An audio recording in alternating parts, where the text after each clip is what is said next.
The Dallas Cowboys are a marvel of consistency. For 10 of the past 11 years, they've made the playoffs, and 3 times their season ended in the Super Bowl. Each year, a transfusion of new players and new strategies makes their blood boil for yet another championship hunt. And like all hunters, Tom Landry relishes the chase more than the capture. Well, I don't think I would enjoy my profession if I knew I was always a winner. I think it's really the chase that's important. It's the challenge that you're after, much more than the winning. For 2 years, the Cowboys' road to an NFC Eastern title had led them through blind alleys of frustration and dead-ended failure. In 1976, the chase was mounted with a wild and woolly harem-scarum offense that stretched the breadth of the field while it girdled the length to 6 points.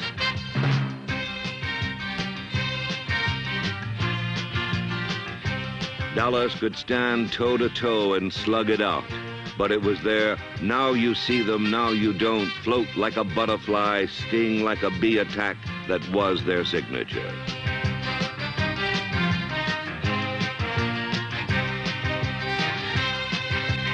This wonderfully conceived offense spit out 296 points. And as one coach remarked, they come at you in so many ways with so many players that you don't have enough fingers to plug up the dike.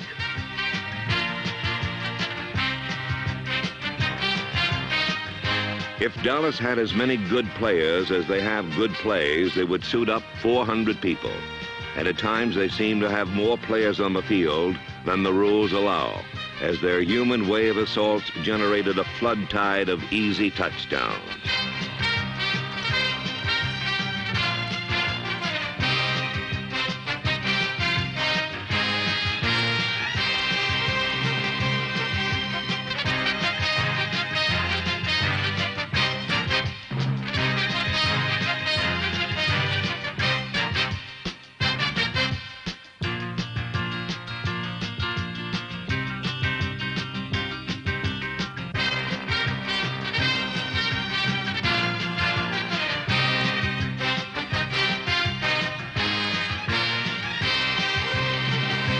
The Cowboys won 9 of their first 10 games, and it became readily apparent that stopping their drive in the East would be harder than squeezing blood from a stone.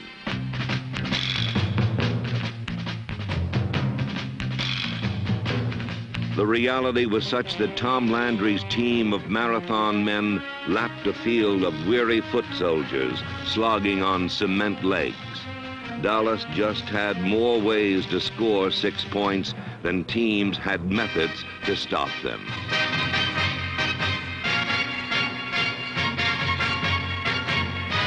The Cowboys' wild and woolly style was mind-boggling. So exciting, in fact, that a season ticket bought you a seat you never sat in.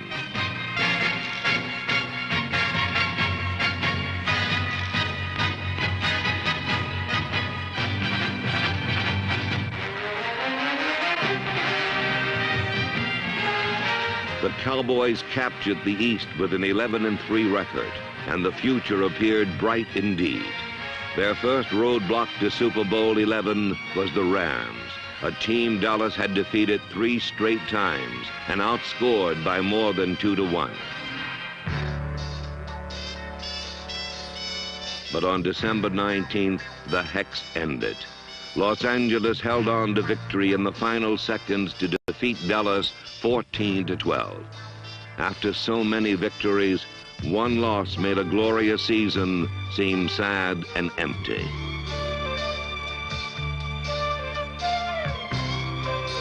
For 43 players, there were no lessons to be learned from this loss, but for one man, defeat has been his greatest teacher. I think the greatest thing that competitive athletics does for anyone is it teaches him how to meet defeat, not how to meet victory. Because I think that only through defeat is character built. And I think this is the greatest thing that competitive sports do for any youngster or any man. And as I've gone through the game of football through the years, I've been able to cope with the defeats and learn how to overcome them, to endure to the point that you can come back the next time and compete harder. Two areas where Dallas showed marked improvement were defense and special teams. The defense surrendered just 194 points, and the special teams proved daring and imaginative. Imagination was a Fred Herrera, the NFL's most accurate place kicker, punting and nailing down the coffin corner. Against the Cardinals, daring was a fourth down pass from their own 15 by punter Danny White that vaulted the Cowboys out of trouble and into the playoffs.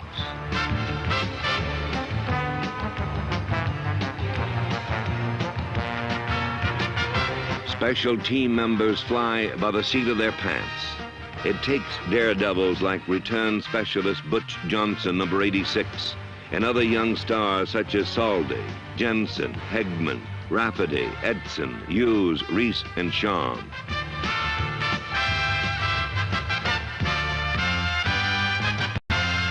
Dallas special teams excelled in one area, blocking punts.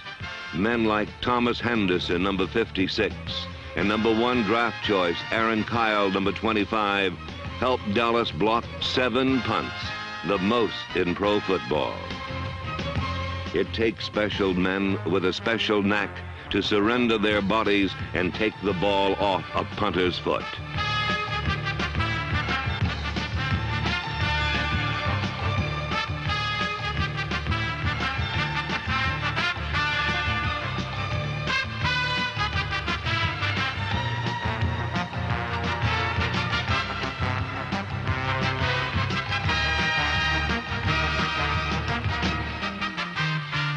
Although 6 points exceeded their grasp, the Cowboys accounted for 3 safeties and a season's worth of thrills and spills. Special teams are a stepping stone where young Cowboys mellow and mature until they finally earn their star on defense. The Doomsday defense is strong and veteran at tackle, where 12-year pro Jethro Pugh and seasoned and steady Larry Cole blend with 6-year Cowboy Bill Gregory. The coach on the field was Leroy Jordan. After 13 years as an All-Pro and leader of the defense, Jordan announced his retirement. While the number 55 has been synonymous with excellence, Doomsday enjoyed a mix of budding stars and bona fide All-Pros. Linebackers Bob Brunig, Randy White, D.D. Lewis, and Jordan operated behind a flexed front 4. Everyone in the flex had zones of responsibility, and they played it so well that only one running back gained 100 yards against it.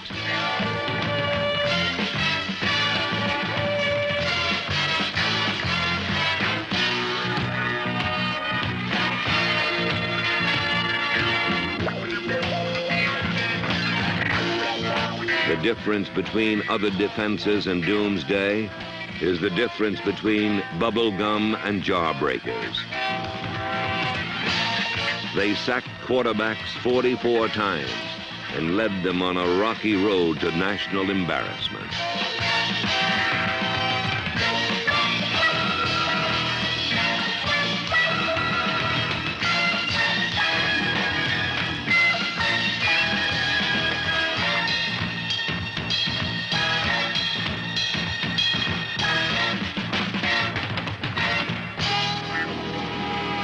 In the bewildering scheme of the Dallas defense, the coordination between pass rush and pass coverage means the difference between a sack, an interception, or a touchdown pass. Happily, the Cowboys are blessed with All-Pro safeties Charlie Waters and Cliff Harris, and gifted cornerbacks Benny Barnes, Mark Washington, and Mel Renfro. Like the Mounties, the Cowboys always got their man, but in catching the robber, sometimes they dropped the loot.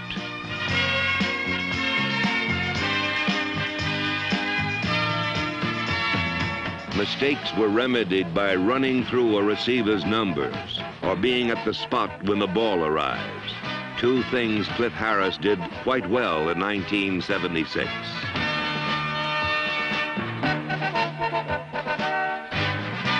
quarterback has to be Sherlock Holmes to solve the mysteries of a secondary that leaves a trail of false leads, smudged clues, and a baffling maze of coverages.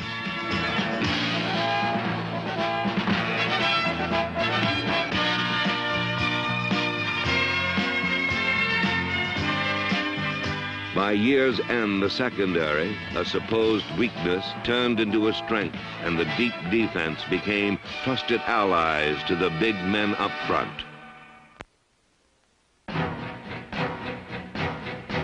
In football, it's what's up front that counts. There's no one more valued in sport than the good big man.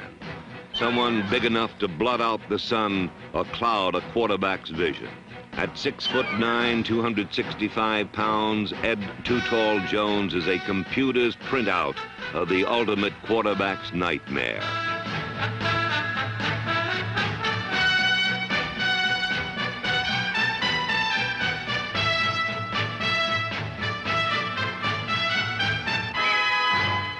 With each game, more quarterbacks wear Too Tall Jones as part of their uniforms. But while number 72 still grows into an all-pro, number 79 is already one. Harvey Martin has led Dallas in sacks every year he's been a Cowboy. And this season he tacked on 15 more for a career total of 44. His trademark is the outside rush. The Martin equation reads, speed plus head slap equals 250 pounds of squeeze.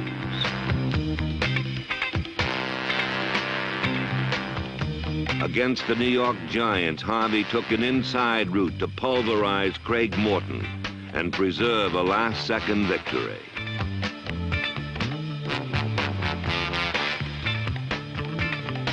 To protect a quarterback from Martin, tackles need shackles and ankle bracelets because a firm hold is no guarantee. Number 79 is a tide that keeps rolling in.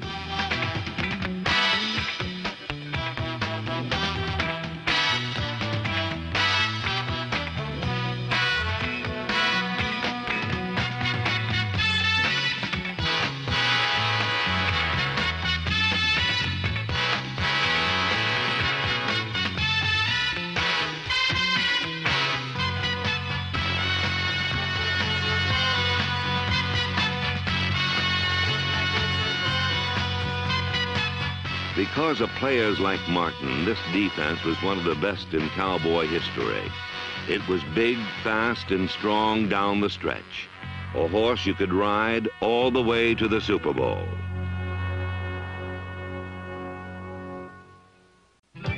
One would assume that after 17 years of continuous service, Tom Landry's philosophies would ossify like dinosaur bones. Instead, the dean of NFL head coaches remains the most creative strategist in the game. It looks like confusion to anybody who doesn't know much about the game, because it looks like it's just 11 men attacking each other at one time. But as you learn the game, it becomes very scientific, especially in professional football. It becomes very intriguing and exciting. Landry's offense is a symphony of many movements, with varied soloists playing in team harmony. His ambitious concepts make the Cowboys not only the most entertaining, but the hardest team to prepare for in the game.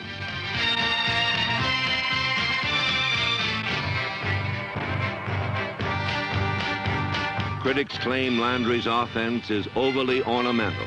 Camouflage in this flurry of feints and jabs is a heavyweight right hand under the heart, delivered by running back Scott Laidlaw, Preston Pearson, Doug Dennison, and Robert Newhouse.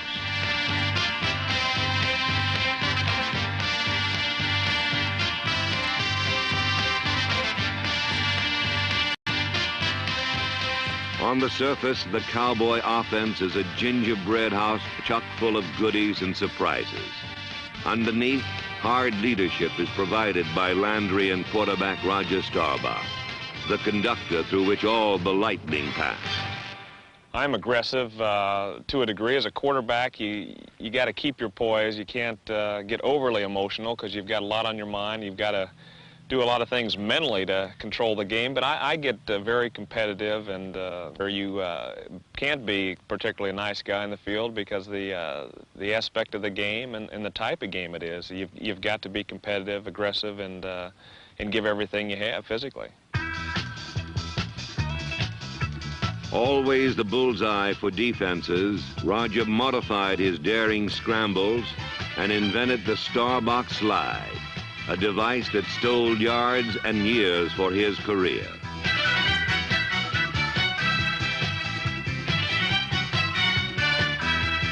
This watered-down approach did not drain his natural instincts. Above all, number 12 is a fierce and feared competitor, and his drive and dive for victory eventually proved a stumbling block to Cowboys' hopes for the Super Bowl.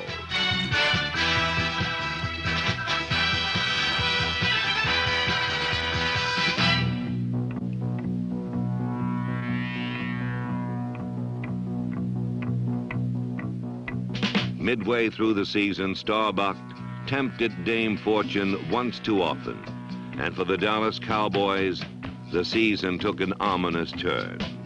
The diagnosis was a fractured fifth metacarpal on his throwing hand. Swaddled in bandages, Roger played on, but not near as effectively. Through 7 weeks, his 70% completion average and a volley of touchdowns with few interceptions gave him the highest quarterback efficiency rating in history. Starbuck was willing, but not as able. Teams that once swooned before this wild and woolly team now got up and danced on it. Their running game, once so valued, was kidnapped, ransomed, and never returned. The Cowboys tried varied rushing combinations to pep up their attack, but in effect they were hamstrung by injuries to Robert Newhouse. Without his primary back, Starbuck was forced to rely heavily on the trusty shotgun, a passing formation that the Cowboys embellished with some new twists.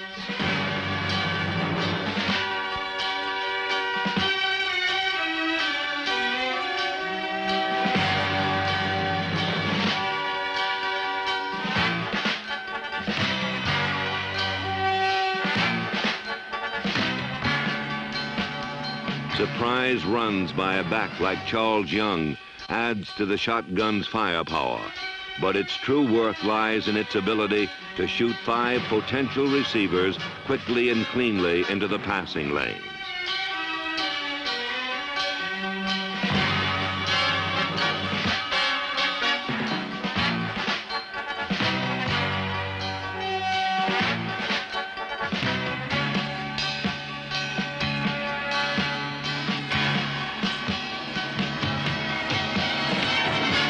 The shotgun is indispensable in beating the clock by moving the ball surely and certainly and using the sidelines. It can also spray out long-range touchdowns with a pull of its trigger.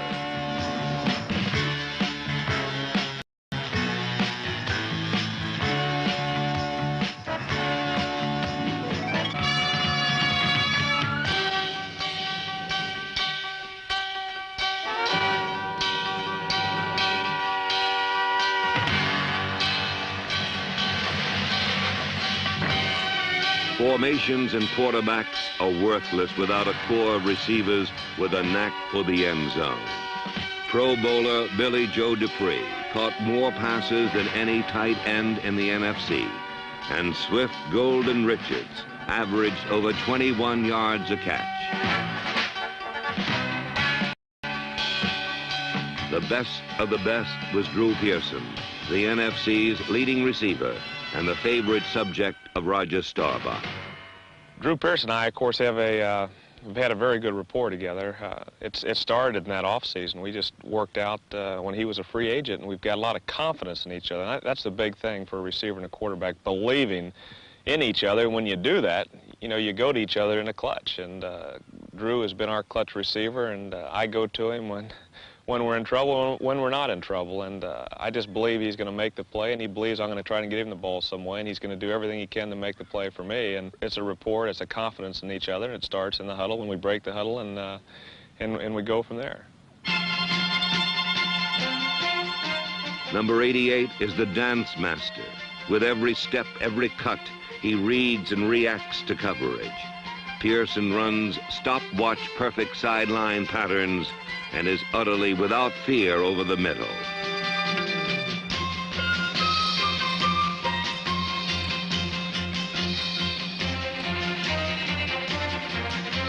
One coach aptly described Pearson's smooth, unhurried stride and ability to maneuver by saying, he's like an Indian running through the forest at night. Ram coach Chuck Knox said it simply and better with one word: sweet.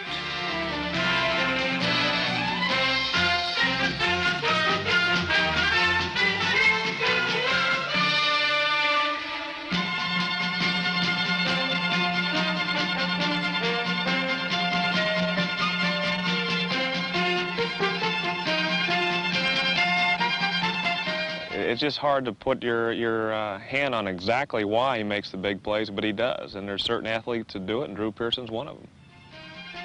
Webster's Collegiate Dictionary defines clutch as, number 1, hands in the act of seizing, grasping, or holding. Of Drew Pearson's 58 receptions, few came very easy. Number 2, clutch, a tight or crucial situation. Pearson scored 8 touchdowns, most in desperate situations. 7 of them came receiving, the other by doing what came naturally. Number 3, clutch, a receiver named Drew Pearson.